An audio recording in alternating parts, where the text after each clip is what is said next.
Fala pessoal, sejam muito bem-vindos a um boletim Coppola especial sobre o bate-papo camarada entre Lula e Reinaldo Azevedo no dia 1º de abril. Em razão da oportuna escolha da data, eu já começo registrando meus parabéns aos envolvidos. Transmitir a entrevista de um ex-criminoso e ex-condenado por corrupção no dia da mentira foi uma jogada de mestre.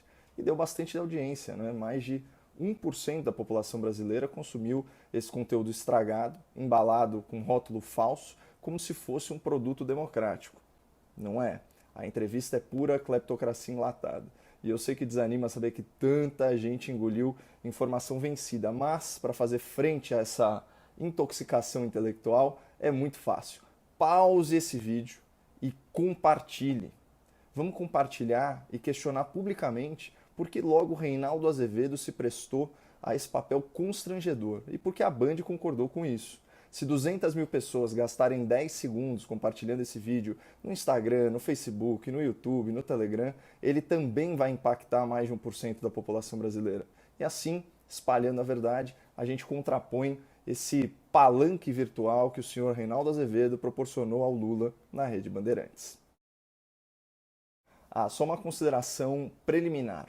A partir do momento que o STF arbitrariamente torna Lula elegível, ele regressa ao debate público. Mas uma coisa é respeitar a lei, entrevistar o Lula em observância às regras eleitorais que guiam a imprensa em tempos de campanha. Outra coisa, bem diferente, é promover o Lula por vontade própria.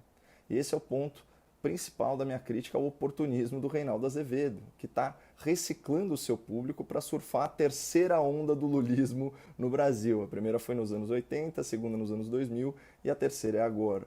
Mas antes de tratar do Lula, como todo palhaço precisa de um picadeiro, vamos começar falando justamente da Rede Bandeirantes, tradicional grupo de comunicação pelo qual eu tenho sincero respeito. A Band se tornou um porto seguro da oposição. Nomes conhecidos da análise política encontraram por lá um espaço para vocalizarem as suas críticas ao governo federal e à presidência da República, o que é saudável para a democracia, mas espanta a ausência de contraponto a essas opiniões numa emissora que se pretende imparcial. Na contramão da pluralidade de ideias, a Band se tornou uma plataforma de militância unilateral para figuras como Reinaldo Azevedo e Mônica Bergamo, aquela colunista chamada carinhosamente por Lula de minha jornalista. E a única voz realmente dissonante, do Luiz Ernesto Lacombe, foi silenciada sem maiores satisfações ao público, que prestigiava o programa do apresentador com uma audiência cada vez maior. Então, isso só fez alimentar a desconfiança daqueles que não viram com bons olhos o contrato de cooperação multimilionário celebrado entre a Rede Bandeirantes e o China Media Group, uma gigante estatal conhecida como a voz da China. E olha, na real, até a EBC tem uma parceria gratuita de conteúdo com esse conglomerado. Mas vamos combinar que a China, em pleno século XXI, ainda não respeita um direito humano fundamental, a liberdade de expressão e, por consequência, a liberdade de imprensa. Outras ditaduras que violam essas garantias aqui na América Latina são Venezuela e Cuba. E o Lula fez questão de agradecer os líderes autoritários desses dois países naquela sua primeira coletiva de imprensa como ex-criminoso. Portanto, soa muito estranho, a ouvidos mais atentos, a ideia de um apologista de ditaduras socialistas ter tanto protagonismo numa emissora associada à estatal chinesa de comunicação. Especialmente quando esse bajulador de tiranos também puxa o saco do dono da emissora no ar. Eu quero até agradecer que eu não tive oportunidade, mas o Johnny Sayad foi o único empresário em todos esses 5 anos de tortura, sabe, que num programa da Bandeirante, num debate que houve na Bandeirante, dia 24 de junho de 2009, ele fez um pronunciamento dizendo que era possível combater a corrupção sem precisar destruir as empresas, nem precisar de destruir empregos. Mas enfim, o que realmente chocou a sensibilidade do público foi ver Reinaldo Azevedo dando palco e holofote para as encenações do Lula. Logo ele, autor de um livro intitulado O País dos Petralhas. Vejam aqui nos cortes originais da Jovem Pan qual a definição desse termo. Eu não combati o PT durante 13 anos no poder e muito antes disso, porque, por exemplo, o termo petralha eu criei antes. O PT não estava no poder ainda, o PT estava no poder em Santo André, quando eu criei o termo petralha, que é aquele que rouba dinheiro público para justificar um projeto de poder. Eu identifiquei isso lá em Santo André. E foi aí que eu criei o termo Petralha, uma mistura de PT com Irmãos Metralha. O fato é que até outro dia, Reinaldo Azevedo tinha uma coleção de adjetivos desairosos para se referir ao Lula. O primeiro que me vem à cabeça é aquela alcunha de apedeuta. Apedeuta é uma pessoa sem instrução. Mas além de desqualificar Lula como um petralha ignorante, o Reinaldo também criticava com razão o governo do Partido dos Trabalhadores. Quem quebrou o Brasil, Lula, foi o seu partido. Não foi Michel Temer. Quem conduziu o país para a maior recessão da sua história foi o PT. Quem quebrou a Petrobras foi o PT. Quem quebrou o setor elétrico foi o PT. Quem empurrou o país para a inviabilidade foi o PT. Quem deixou o país com 13 milhões de desempregados? O PT.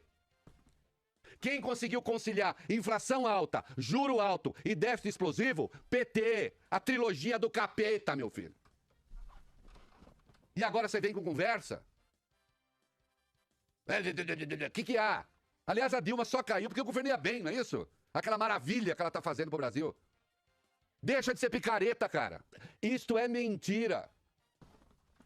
Vigarice, empulhação. Reparem na quantidade de ofensas que o Reinaldo Azevedo de antes dirigia ao Lula. Um petralha, ignorante, mentiroso, vigarista. Vocês acham que o ódio que transbordava dessas falas histéricas e afetadas combina com a cordialidade e a condescendência na entrevista do Dia da Mentira? Claro que não. Mas, como se aprende em Shakespeare, essa loucura tem método. E para entender a motivação política do senhor Reinaldo Azevedo, basta assistir ao começo desse mesmo vídeo, que é de julho de 2017. O ex-presidente Lula diz que o país está com clima de ódio e faz ataques ao presidente Michel Temer e ao senador Aécio Neves. Tá aí. Percebam que Reinaldo Azevedo ataca Lula e o PT em defesa do PSDB de Aécio Neves e do MDB de Michel Temer. E ao longo dos últimos anos, o desenrolar dos acontecimentos sugere que o antipetismo do jornalista era mesmo circunstancial e de fachada, não por uma convicção republicana, pelo repúdio à corrupção ou por princípios democráticos, como é o nosso caso, né? Conforme o PT deixa de polarizar com o PSDB e com o MDB para se tornar um antagonista do bolsonarismo, diminuem os ataques de Reinaldo Azevedo a Lula. E a virulência do jornalista se volta principalmente contra a Operação Lava Jato, que a essa altura já investigava políticos de diversos partidos, inclusive os tucanos e MDBistas, amigos dele. Aliás, a mentira predileta do Reinaldo Azevedo é dizer que ele se manteve fiel à sua linha editorial, que ele sempre foi um crítico dos excessos da Lava Jato, que balela. Há dezenas de artigos do próprio Reinaldo que refutam essas bravatas. E eu separei só um aqui para vocês. Lula já grita ser uma vítima da Lava Jato. Errado. O país é que é vítima há 13 anos da mesma quadrilha. Chefão do PT volta a se dizer perseguido para ver se a Operação Lava Jato continua de forma inexplicável a preservá-lo. Percebam que em novembro de 2015, diante das revelações iniciais da Lava Jato, Reinaldo Azevedo realmente criticava a Força-Tarefa de Curitiba, mas por ainda não ter enquadrado Lula. Vejam aqui o que ele dizia à época.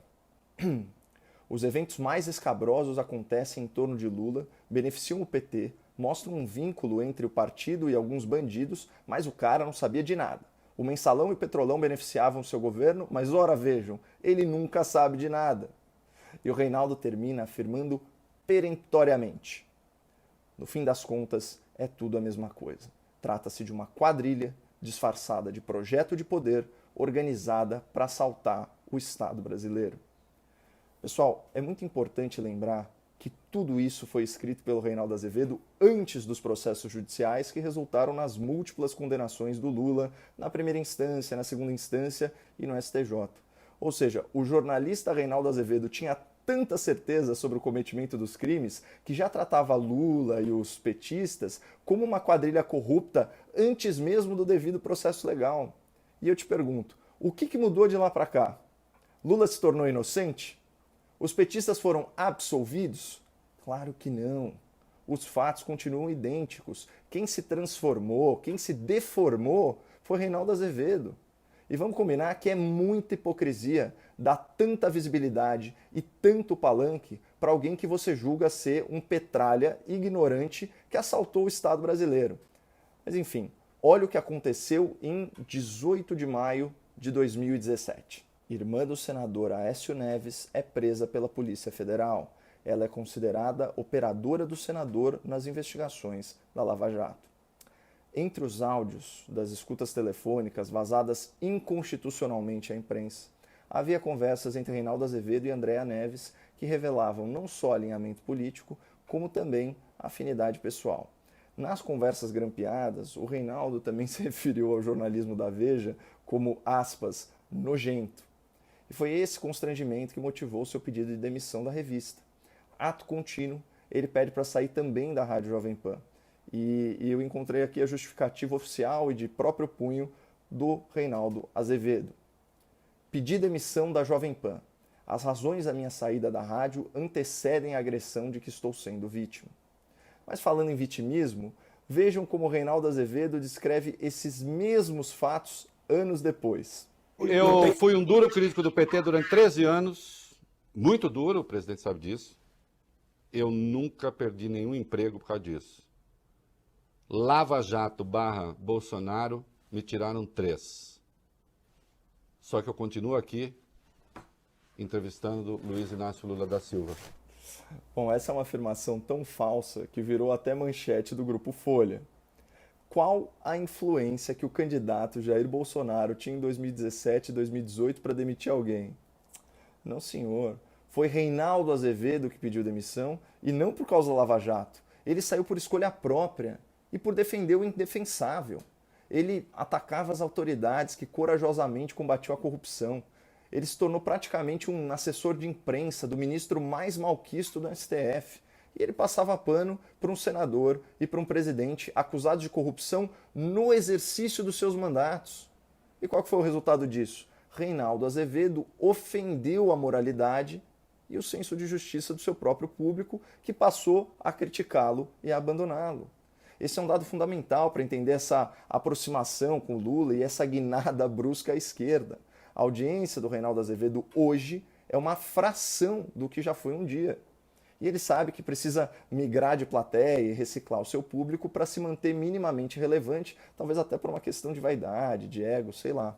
E de fato, essa entrevista com o Lula foi a maior audiência que o Reinaldo viu nos últimos anos, até virou notícia na lacrosfera, né?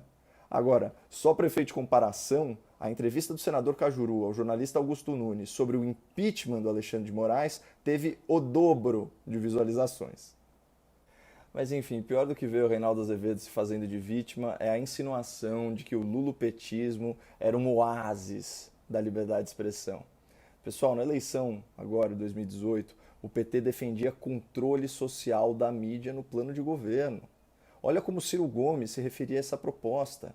Coisa de ditadura.